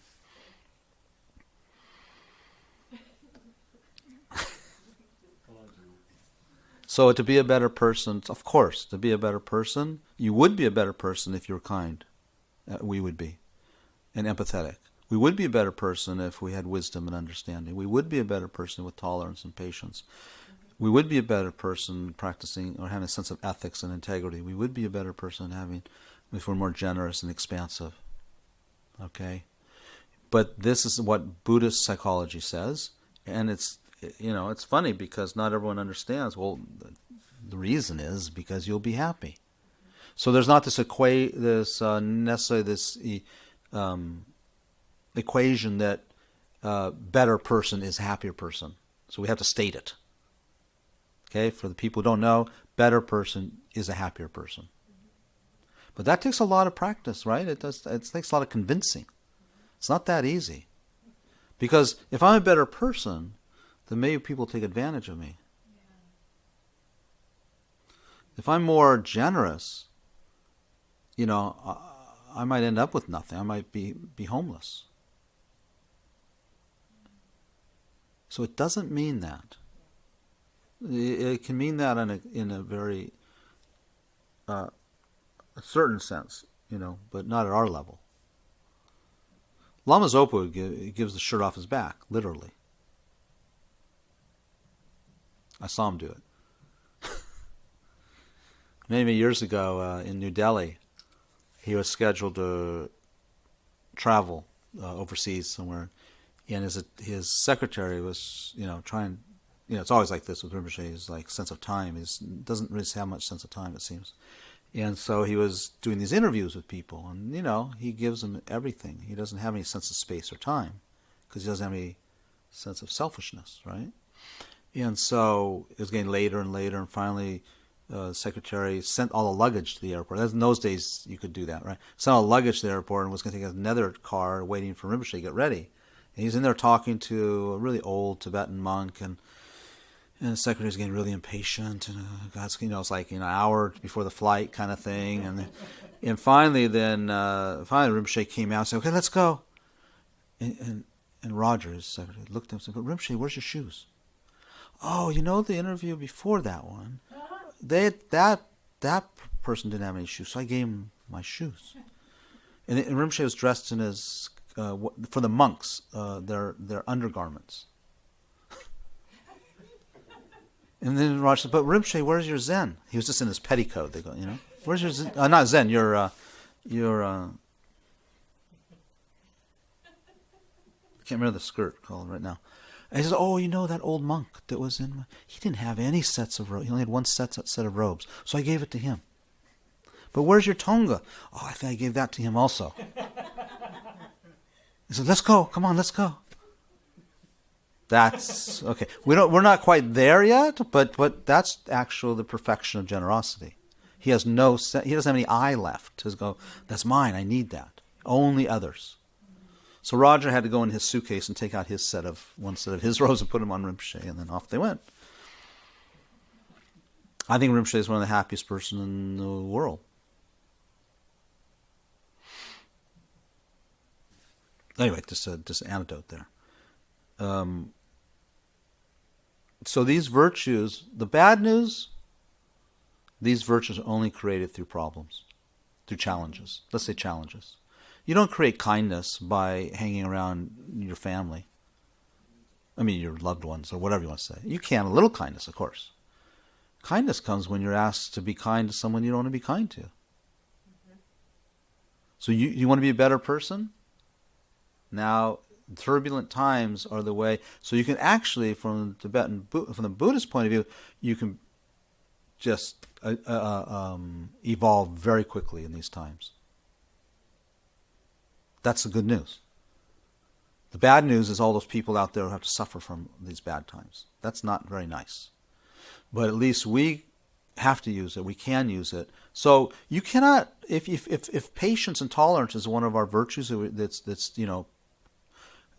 important to us, how can you develop tolerance without problems?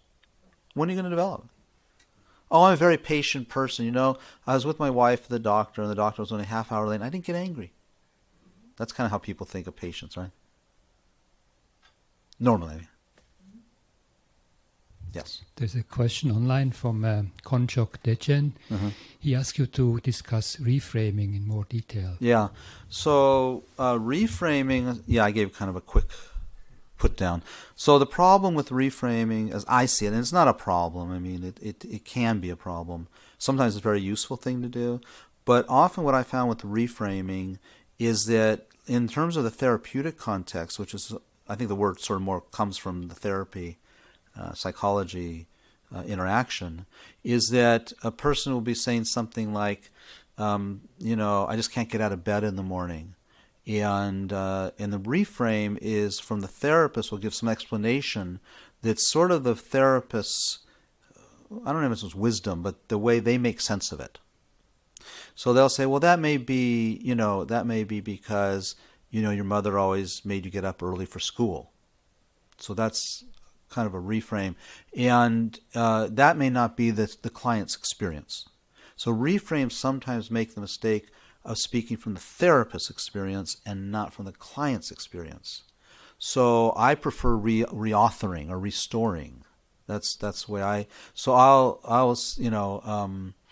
in fact, the therapist might say, well, there's sometimes when you can get out of bed, and the client might say, well, yeah, on Saturdays, and because I go play, softball on Saturdays or something like that.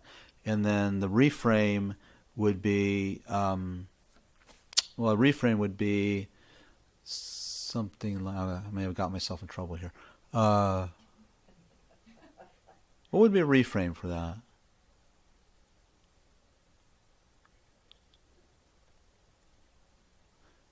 A reframe would be something like, so you can get up for sports. You get out of bed for sports. But that's not necessarily the experience. Experience is that softball, it's because of someone who's there, and it's really hard for me to do it, and I don't want to really do it, but I'm worried that they'll worry if I'm not there. So reframe sometimes has more to do with the therapist's understanding than the client's understanding. And sometimes it's really, I'm not thinking of a very good one right now. He caught me a little off guard, but I hope that makes sense. So reframe is going to be coming from the therapist or another person's point of view. Or like, a good reframe. Here's a good one. Your car got dented. Right? You come out of the supermarket and your car got dented, and your friend says, oh, wow, you purified your karma. That's a reframe. It might be true. It doesn't fit with your experience. Okay? Or, you feel very, like you feel sick. And then say, oh, it's really good, you're purifying. Okay? Now, if the person who's sick says, I'm really happy because I'm purifying my karma, then that's fine. So what I think you do instead of reframe is you ask people their experience. That's what I think. And then, of course, you can educate, because if they don't have all the information, you can talk about karma in this sense or purification. But it's not your place to say what it is for them. It's not your place. It's their place. Because you might be wrong. They might not see the world that way. So is reframing the same as finding the silver lining in a problem? Finding the silver lining? That's a good question. Is reframing the same as finding the silver lining? If the silver lining in the problem is congruent with the person's thinking, then no. Yes. Yeah. But it can't be the silver lining that the other person sees. The therapist in a sense. It has to be the silver lining that resonates is the word, with the other person. So the way to do that is you ask the person, and you say, wow, if it was me, God, I can see how that would be like, I'd be purifying, but I don't know if that means anything to you. But definitely in Dharma practice, spiritual practice, we are looking for we're looking for the silver lining. But it's about this thing about authenticity. What's authentic for you might not be authentic for me. And by one more thing, we also have to prevent being trapped, because then what happens is so someone's saying, I got yelled at work today, and I can't stand this person. She's always yelling at me, and I just think she has a problem with younger people working for all this stuff, and complain. And you might say something like, well, it's really an opportunity for you to develop patience. And that would be like a reframe, because they don't feel that way. But the flip side of that is, the other mistake is that people don't skillful means, and that's our job with compassion, is not having the person perpetuate that narrative, which is unhelpful. But whether you have permission or not to help them change it, that's what you have to check. So it is like the kind of therapy I do. It's like I tell people, if you want me to just listen and reflect, then you need to go see someone else. Because I can't just do that. Now, sometimes people need to have someone listen, right? You need a kind ear. That's okay. I can do that. But not that's the solution. I never think of it as a solution. But of course, empathy and warmth, yeah, it is. So I hope I answered that question. So silver lining is always there. It depends on the person who's suffering or struggling, depends on their context, how they make meaning. So is a meaning that they can relate to or not? That's how I would say it. Thank you for the question, because it allows me to think, process. Okay, so it's the same thing with what we're talking about now, that all these virtues are created only through problems. So with my mother, who doesn't relate to the world this way, I don't say to her, oh, how great you have Alzheimer's, allows you to, but, in reality, she could, she can't think about it, but, she is burning up some karma. I hope that expire, doesn't manifest in her next life. But if it's kind of like there's a saying, if you meet a beggar on the road, don't teach them philosophy. You don't say, it's your karma that you have no money. You give some money. Right? It's kind of like that. Skillful means. But a lot of times my friends think skillful means is listening to their friends' complaints and like that. And I don't know how, I think it's helpful for empathy, right? I mean, empathy and connection. But I don't think, seems to become a habit. It seems to become a habit, and they don't get out of that complaining or that stuck mode. Okay, so it's subtle, but skillful means, right? Which comes from wisdom. So the two things we need to do to turn these problems into virtues or qualities is we do need wisdom and we do need compassion. Okay? Now, compassion without wisdom is like a bird trying to fly with one wing. So that's that thing about just listening to your friend complain. So that can be compassionate because you're creating space, and an ear, a kind ear, and everything. But there may not be wisdom there. So eventually we have to act from both sides. Or you could say the same thing, wisdom without compassion is like a bird trying to fly with one wing too. Because the side that comes in there is, someone's really hurt, they've been yelled at their work, and then you start giving this intellectual explanation. That happens a lot in therapy too, right? It happens a lot in just relationships, right? And there's no compassion there. There's no warmth. Okay? Well, I think it's because you don't have enough training in intercommunication skills. And I know that there's this program you can do online that'll help you, communicate better, because, when you communicate with your boss, it's better you don't use you messages, but maybe you should use I messages. The person's crying. You're not listening to me. So they both can be out of balance. And this happens a lot too, right? People lecture you. Advice. And by the way, do you know about it? That's the problem a lot of us Dharma students do. We give advice. Have you noticed that? Someone told me years and years ago in one of my therapy trainings or something that clients ask for advice only 10% of the time, and you have to have permission to give advice. I like that, permission. So do you have permission? So it doesn't matter if it's your friend, your partner, your children. Are they giving you permission to give advice? Because you know how it is with kids. We always like lecture them, advice. Doesn't, if they're not open, if they don't ask for it, it's questionable how useful it is. Use a different mode. Okay. I don't know why we went that way. I'm confused. Okay. So we got 10 minutes. Do you want to just have a conversation? Or you guys are not communicating with me much. Enough. Is there anything I just want to talk about for a few minutes? Because there's more. This goes on for several more slides. Turbulent times, why wisdom is really essential. Okay. The definition of wisdom, well, not definition, but really the hallmark of wisdom is that we see things as they really are. Okay? Flip side of wisdom is ignorance. So in ignorance, we don't see things as they are. Okay? In terms of this wisdom, when we think about difficult times, problems, to just the wisdom side of just having this sort of idea that, if the turbulent time or the problem is problematic, first thing is to shift it. You're not seeing it as it really is, or we're not seeing it as it really is. When we see things as they really are, they're not problems anymore. Okay? It doesn't mean they don't exist.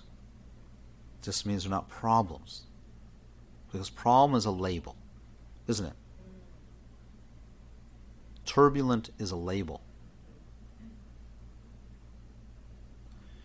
So when we look at, I remember I mentioned a while ago about this is about a transformative process. Now, in other schools of Buddhism, they wouldn't talk about transformation. They might talk about, you need to develop balance and serenity in this turbulent times, right? That may be their focus. I didn't say that. We need it.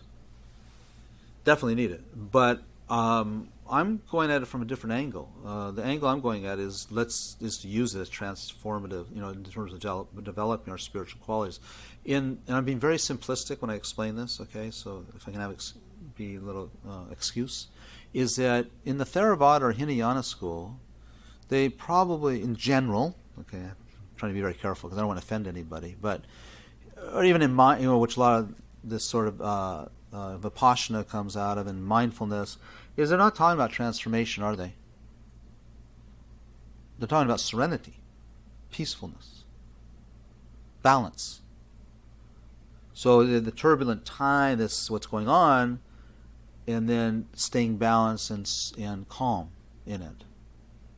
Very good. I mean, very necessary. We have to start there anyway, even to do the transformative process that I'm advocating. It actually has to start with some level of serenity. Okay, so don't get me wrong. But I wanted to focus on that more, the transform, because we can develop, we don't hear this stuff. We often hear mindfulness and focus, right? Am I right? That's mostly what we hear about the way to approach this difficult time. Well, I'm not saying we don't, but in terms of the Mahayana path, we need the calmness, but that's not the antidote. It's the tool. Because when we have a tool of serenity or calmness, then we can much easier use these difficulties for transformation. In fact, if you don't have focus, it's hard to use as transformation, but it's still worthwhile to try. Because we might not have focus for a long time, right? If we don't have it, we don't have it. So it doesn't mean we can't do anything. So when we're talking about wisdom side of looking at difficulties and problems, we're talking about two things. Excuse me. That we're not seeing the situations that really exist, and we're not really seeing the cause and effect of it, which is part of not seeing it as it really exists. So we don't see things as they are, we see things as we are. Remember, I always use that saying. Okay. Anais nin, by the way, I didn't make that up. Anais nin or Anais nin? Do you know? Anais nin, I think. So we don't see things as they are. So when we're looking at, you know, the 5,200 troops heading to the border to stop the mob. Haters, right? Invaders. Thank you. The invaders. I knew there was a word. The mob is the Democrats, right? Maybe they're sending them for the mob too. But so that we don't really see it as it is, do we? We see it with our opinions. We see it with our points of view. It strikes. It affects us viscerally. About, you know, that's all. But we're seeing it all with that stuff. That isn't how it exists. Okay.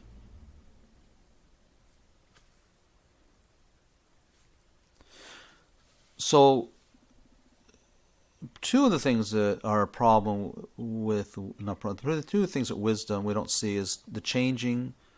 We see the changing as so. In other words, we don't see things as changing when they are.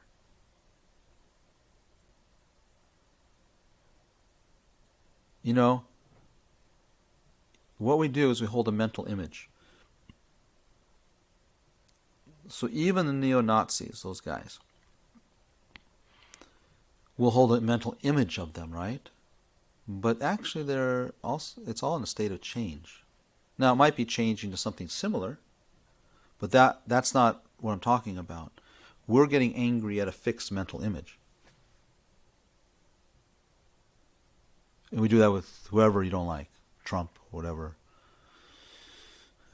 Nancy Pelosi, whatever, it doesn't matter, you know. That is what we're engaging with, and we think we're engaging with the real thing. We're not. If I get upset with Pruitt, I'm getting upset with a mental image I'm holding. Pruitt you can't even find him because he's in a state of change, right? His atoms and molecules are all in a state of change, and his mind is changing, so where's Pruitt? Well, can you point? It's like trying to point to the river, but it just went by. It's flowing. So that's one thing that our wisdom isn't activated with. If we did see it, you can't find the problem, and the problem changes. It shifts. It becomes fluid.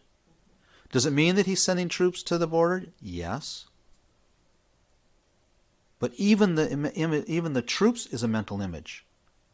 Right? When I say mental, by the way, one of the things about mental images is they're permanent. They don't change.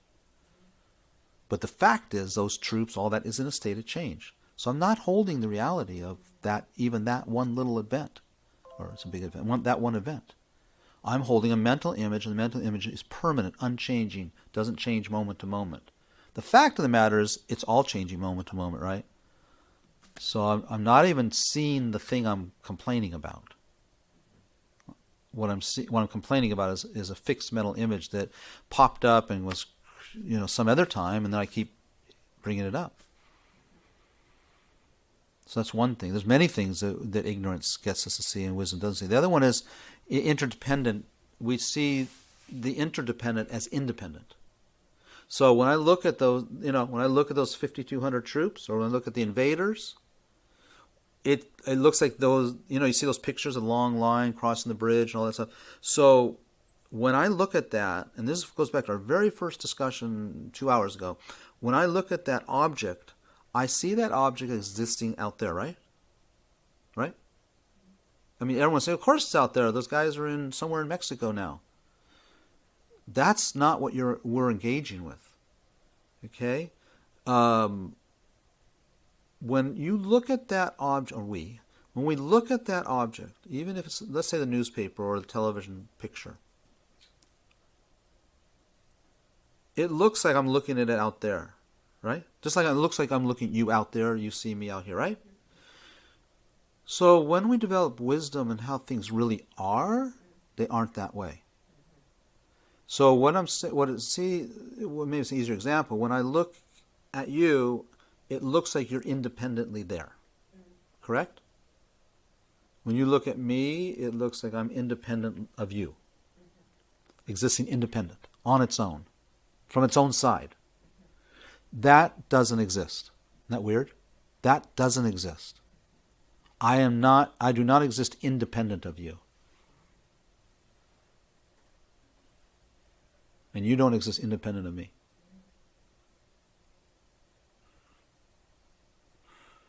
If we saw how things really exist, no anger towards the invaders, it all changes. Does it mean they don't exist? No. But they don't exist the way I'm seeing them.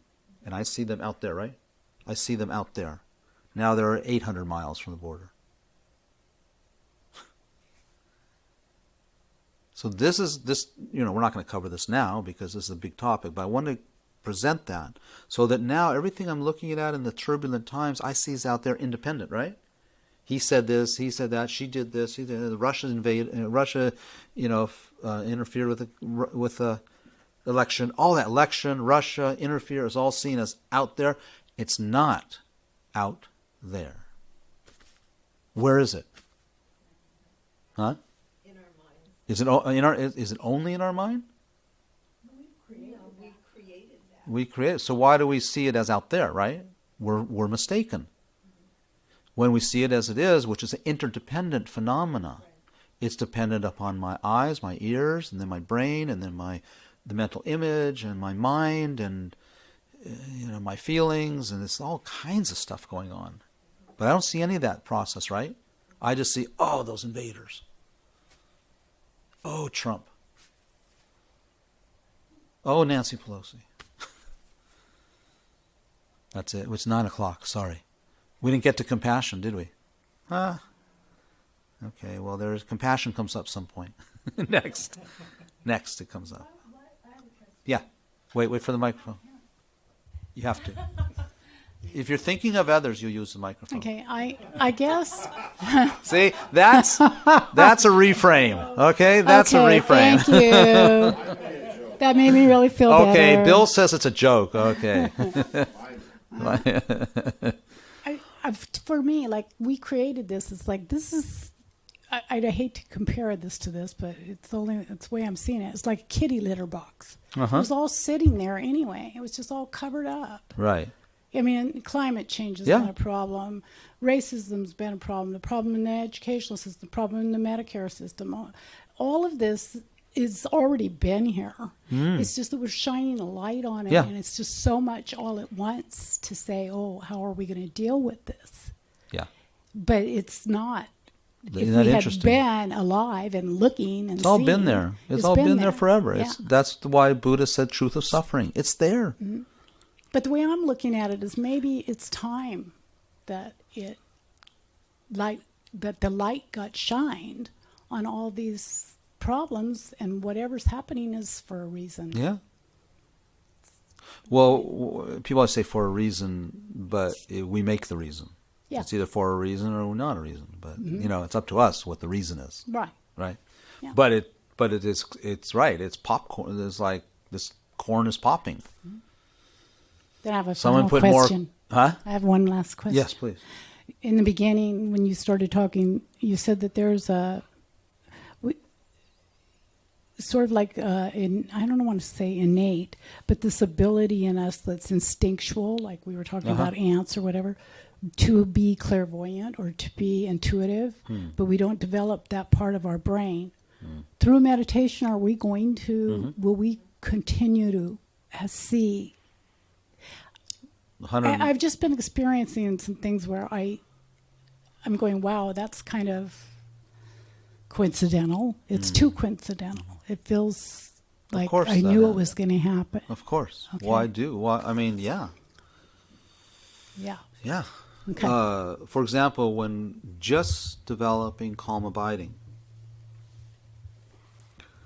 which is not a big deal in one sense. It's a big deal, but it is a big deal. But we go through 9 stages, and then after the 9th stage, you can develop calm abiding, in which you have then single pointed concentration for as long as you want.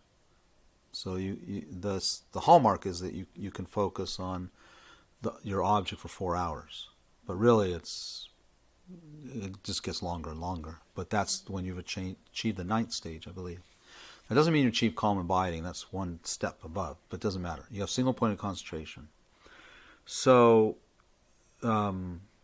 we need that in order to develop a clear understanding of reality, to develop the awakening mind, to fully develop compassion. All those things that we want to develop, they will develop through that, developing the mind of single-pointed concentration.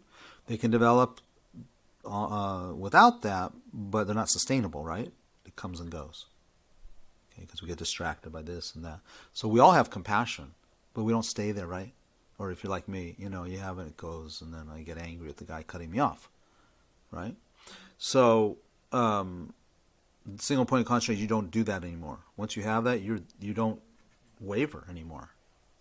You don't get distracted. So in the process of developing just single point, now when I say single point of concentration, even in the Hindu tradition they develop that. Okay, so it's not a Buddhist thing. Well, I say Hindu because I don't know if the other traditions do, but I know they do. In terms of their sadhus and that. So, but that doesn't mean you develop any realizations necessarily, like realization of emptiness or realization of compassion, realization of being perfect human rebirth, or guru devotion. All those Lam Rim realizations will come if you focus on them now. That mind, they can come very quickly. So, but just in that process, single point, you develop clairvoyance. In fact, you develop all 5 of the what are called the mundane clairvoyances. The 6th one you can only develop once you realize emptiness. But just that alone, your mind's potential is extremely activated, but nothing like what it means for the next stage, which is when we enter the bodhisattva path. That's when we've realized emptiness without conception, direct experience of emptiness. Even as you're developing those 9 stages, you're having experience of emptiness, but it's with conception still. That slowly dissolves, and then you have a bare direct experience without conception of emptiness. But anyway, that's going too technical probably. Yeah, so definitely. Just those. Even the lower levels of concentration. Because I said you're developing. You experience all kinds of amazing things in your mind that you didn't know you had. Like you can remember the telephone book. I'm just joking. You probably could. But. Do they still have those? Yeah, right. I still get those at my doorstep. I know. Okay, anything else? Really? Okay. If you have suggestions, I think we're meeting again. Kim, do you remember when we were meeting again? December something or other. 13? Okay, so if you have anything you'd like to try and push me to take on, let Kim, Margaret know, okay? Because I like to have the suggestion. I don't want to talk to something irrelevant, It's not helpful, okay? Okay, so in conclusion, so we motivated, and now we can dedicate it. Dedicate, these are hard things to understand, actually. We say them, but, what do they really mean? So, it means sort of like investing them into the bank. So the 2 hours we spent together, whatever understanding and even curiosities and questions, that's all good. And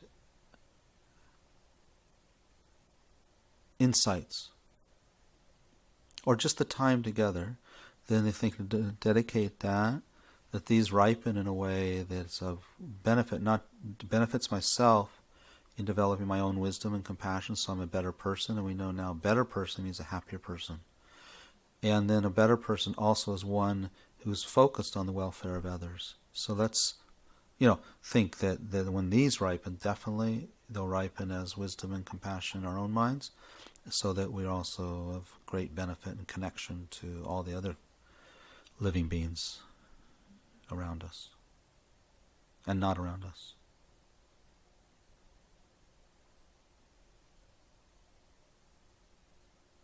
And if you have a spiritual teacher, then you also good to dedicate these these positive imprints to their long life, and to you maintaining your connection with them, and that connection becomes only closer and closer.